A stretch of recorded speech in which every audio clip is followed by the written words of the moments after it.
n'allons pas utiliser le cube, donc je le supprime. Je crée à la place un cylindre. J'aime que mon objet soit sur la grille et que son point de pivot soit à la base. Donc en mode Edit, je le déplace d'une unité sur Z. Ensuite, je sélectionne la face d'en haut et le déplace sur Z pour avoir la taille de la canette. Ensuite, CTRL R et la roulette de la souris pour ajouter deux subdivisions. Ensuite, il faudra les redimensionner sur Z comme ceci. Ensuite, vous augmentez la taille sur tous les axes sauf Z. Nous allons nous intéresser à la base en un premier temps. Je sélectionne la face qui est tout en bas et j'appuie I pour faire un Inset. Ensuite, j'appuie E pour l'appliquer un Extrude. Un autre Inset que je réduis en appuyant sur S. CTRL R et la roulette de la souris pour ajouter des subdivisions. Ensuite, je supprime la face. Je la supprime pour mieux fermer la partie. Pour cela, je sélectionne les edges de bordure en maintenant Alt et je clique sur un des edges du contour comme ceci. Je fais ensuite F3 pour ouvrir la fenêtre de recherche et je tape Grid Fill. Dans les paramètres, je change le Offset pour mieux placer les divisions au centre. J'appuie O pour activer la sélection proportionnelle. Ensuite, je bouge toute la sélection sur Z en utilisant la roulette de la souris pour changer la zone d'influence de la sélection proportionnelle. Je vais adoucir maintenant la partie, mais d'abord je vais agrandir la sélection en appuyant sur CTRL+. Ensuite, je prends l'outil Smooth et je tire sur le petit poignet. La base est bonne. Je prends les deux subdivisions que j'avais mis, je maintiens Alt pour ça et ensuite je fais CTRL B pour ajouter un bevel. Ensuite, j'utilise la roulette de la souris pour plus de subdivisions. Maintenant, je passe à la partie supérieure. J'extrude d'abord cette face. Ensuite, je fais un petit Inset. J'extrude un peu vers le bas. Je définis un peu cet endroit en faisant un bevel. Une subdivision ici. Et je l'agrandis légèrement. À l'intérieur, un autre Inset avec I. Je sélectionne les faces du Inset et je les extrude vers le bas. Je définis cet endroit avec un bevel pour qu'ils puissent maintenir leur forme quand je vais appliquer le modificateur Subdivision Surface.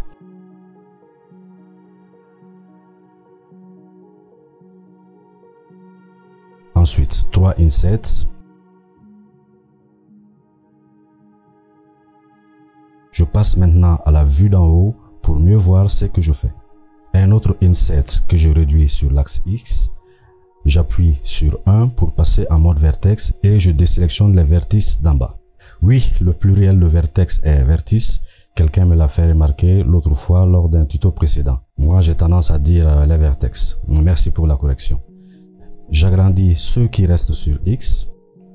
En haut, j'appuie sur X pour activer la symétrie sur cet axe. Alors, un petit topo sur la sélection pour ceux qui ne le savent pas. Si j'essaie de sélectionner les vertices comme ça, je vais me retrouver avec d'autres que je ne veux pas sélectionner.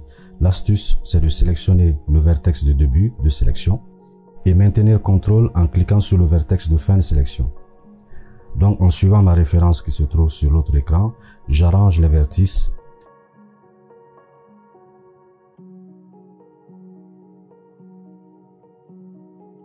Je fais un Inset suivi d'un Extrude.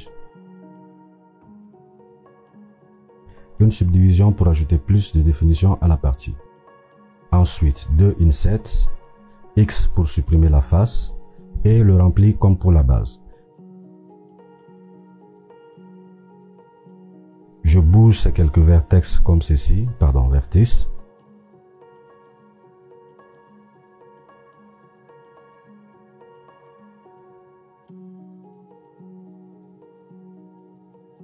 Ensuite, je sélectionne ces faces et je les fais un extrude. Je les applique un modificateur subdivision surface et je fais clic droit, Shade Smooth.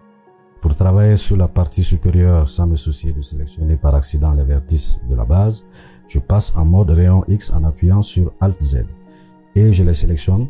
Ensuite, j'appuie sur H pour les cacher. Toujours en me basant sur ma référence, je fais les ajustements nécessaires. Ensuite, je crée un nouveau cylindre.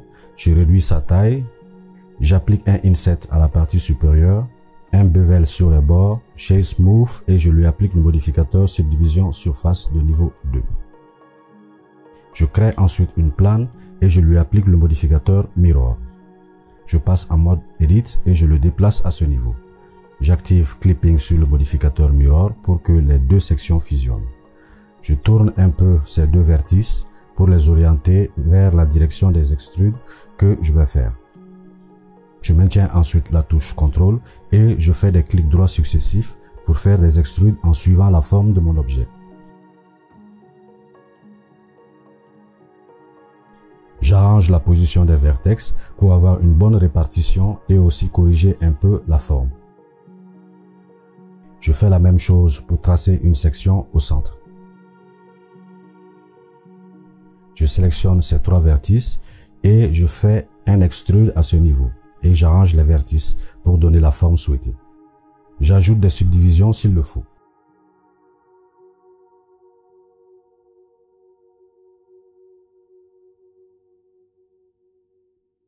Ensuite, je sélectionne toutes les faces et je fais un extrude. Je vais sur le modificateur Mirror et je fais CTRL-A pour l'appliquer. J'ajoute ensuite des subdivisions sur l'objet. Shade Smooth et CTRL+2 pour lui ajouter un modificateur Subdivision de niveau 2. Maintenant, je vais faire réapparaître les parties de la canette que j'avais cachées. Pour cela, j'appuie sur Shift-H en mode Edit. On va s'arrêter là pour la modélisation et aller sur les UV. Je clique sur l'onglet dédié à cet effet. Je sélectionne cette rangée qui sépare la partie chromée du reste. Je fais CTRL-E, Mark Seam. Je fais la même chose en bas ici. Je vais à l'arrière de la canette et je mets une seam. Pourquoi l'arrière de la canette? Parce que si j'ai un défaut sur la jonction des textures, ce ne sera pas trop dérangeant. On verra ça par la suite. J'appuie sur A pour tout sélectionner et je tape U et je fais Unwrap. Dans la fenêtre dédiée, je retourne tous les UV sur moins 90 degrés. Je constate que l'UV de la partie centrale n'est pas tout à fait droite. J'essaie d'arranger ça, sinon je risque d'avoir des déformations sur ma texture. Donc pour régler ça, il me faut une face dont tous les quatre côtés sont parallèles 2 à 2 dans la direction verticale et horizontale. Je sélectionne une rangée verticale à ce niveau. Ensuite, je fais clic droit et je fais Align Y. Et je fais la même chose en bas. Je sélectionne une autre rangée au centre, clic droit, Align X. Je fais la même chose ensuite sur une rangée à côté. Je sélectionne la fameuse face, clic droit et Follow Active Quad. Et voilà.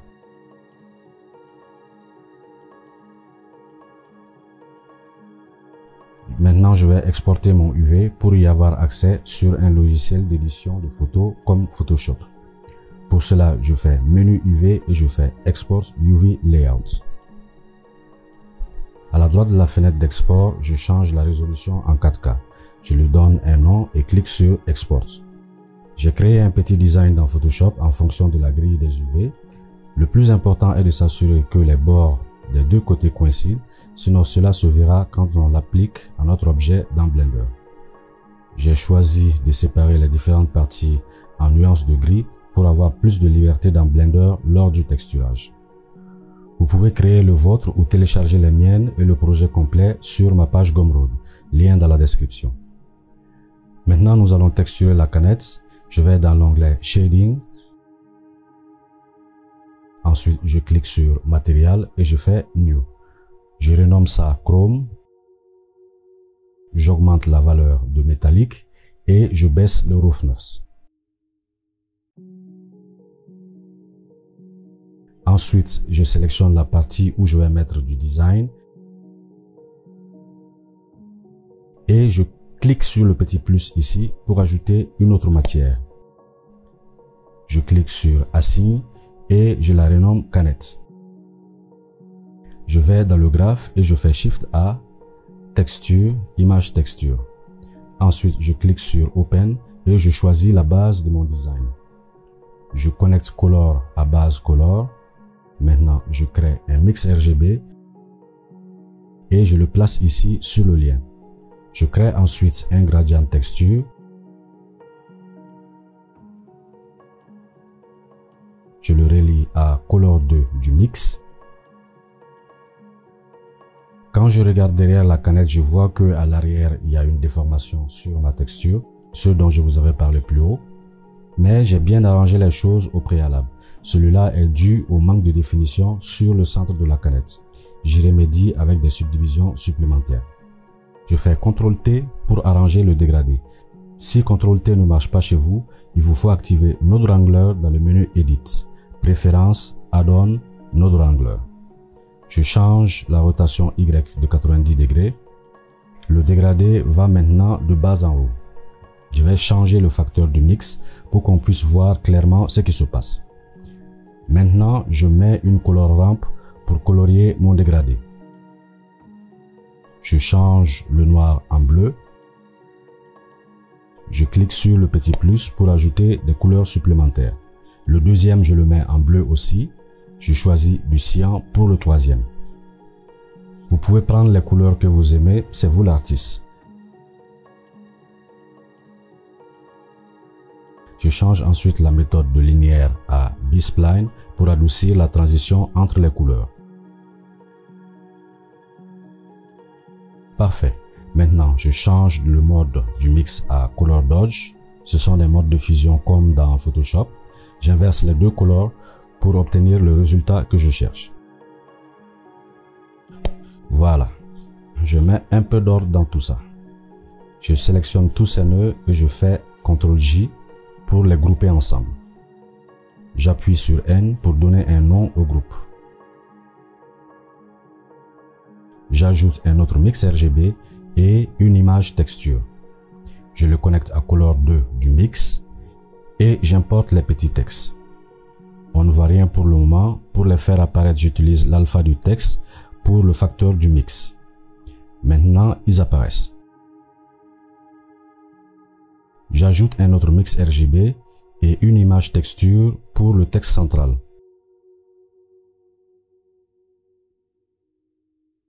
Et j'utilise son alpha comme facteur. Je mets une color ramp pour changer les couleurs du texte. Je prends du rouge pour tout ce qui est noir. Cette fois, je mets le mode en constant pour bien séparer les couleurs. Comme il y a du gris dans le texte, je peux mettre une autre couleur au centre. Mais finalement, je vais garder ça en blanc. Je pense que ça passe mieux. Je les mets dans un groupe pour mieux organiser tout ça. Je connecte un bump à la normale de la matière. Je relie l'alpha de la texture de base à height du bump. Cela permet d'ajouter un peu de relief à la canette. Je vais en ajouter aussi aux textures. Pour cela, je crée un mix. Ensuite, je lui connecte l'alpha du texte central. Je maintiens CTRL-SHIFT et je clique sur le mix pour visualiser son résultat. Les parties plus claires sont ceux qui sont le plus mis en relief, alors que je veux que le relief du texte soit à l'opposé. Donc je mets un nœud invert sur la partie centrale pour inverser sa couleur.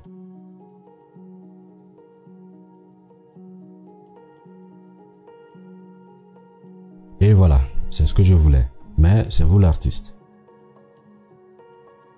Maintenant, je vais m'occuper des brillances et reflets. Je duplique l'inverse et le mix en cliquant sur Shift D. Maintenant, j'ai besoin d'un nœud de texte qui se trouve plus loin dans mon graphe. Au lieu d'aller les chercher, je crée juste une dérivation en maintenant Shift et je fais clic droit et glisse sur le lien du nœud. À partir de là, je peux le connecter au Color 1 du mix sans aller le chercher plus loin. Et je connecte l'autre texture à Color de l'invert. Ensuite, je connecte le mix à métallique de la matière. Je prévisualise la texture pour faire mes réglages. Ensuite, je change le mode de fusion à Multiply. Puis, je baisse le roughness. Faites vos propres réglages pour obtenir quelque chose qui vous plaise visuellement. Voici le graphe ensuite organisé pour une simplicité de lecture. Pour les gouttelettes, j'applique les modificateurs de toutes les parties isolées et je les joins tous ensemble en faisant CTRL-J. Je passe en mode Edit et je sélectionne une rangée vers le centre et je fais grandir la sélection en appuyant sur CTRL+ plusieurs fois pour sélectionner la partie où je veux que les gouttelettes apparaissent. Je vais dans les données d'objet pour l'assigner à un vertex group que je nomme Gouttes. Ensuite, je clique sur Assign. En mode objet, je passe dans Particules et j'ajoute un nouveau système de particules de type Hair. Je vais dans l'onglet Vertex Group. Sur Densité, je choisis le groupe qu'on a précédemment créé. On constate automatiquement que les particules ne sortent que sur la partie sélectionnée au préalable. Comme on ne veut pas vraiment des cheveux, je passe dans l'onglet Render. À la place de Path, je prends Objet. Je crée ensuite une métabole qui sera l'objet qui va nous servir de gouttelette. Je réduis sa taille un peu. Je choisis les metaballs parce qu'ils ont une propriété intéressante qui est que quand ils sont plusieurs, ils fusionnent ensemble pour former un tout. Cela est très utile dans notre cas parce que c'est à peu près le même comportement qu'adoptent les gouttes d'eau. Ensuite, sous le menu déroulant Objet, je prends la pipette pour récupérer le Metaballs. Sous Render, toujours je mets Scale Randomness à 0.5 pour mettre la variation de taille à mes gouttelettes. Je vais ensuite dans la propriété du Metaballs et je change la résolution du viewport à 0,05 et je mets le render au même chiffre. Ça commence à prendre forme, mais on va améliorer ça. Dans les paramètres de particules, sous objet, je diminue la taille à 0,025. Maintenant, je change mon moteur de rendu sur Cycle et je mets le device sur GPU. Si vous n'avez pas de GPU, ce n'est pas grave, vous pouvez le garder sur CPU. J'active le rendu de la fenêtre en cliquant sur ce petit bouton et je fais un éclairage provisoire avec des area lights. Faites quelque chose qui vous sera agréable à l'œil, c'est vous l'artiste.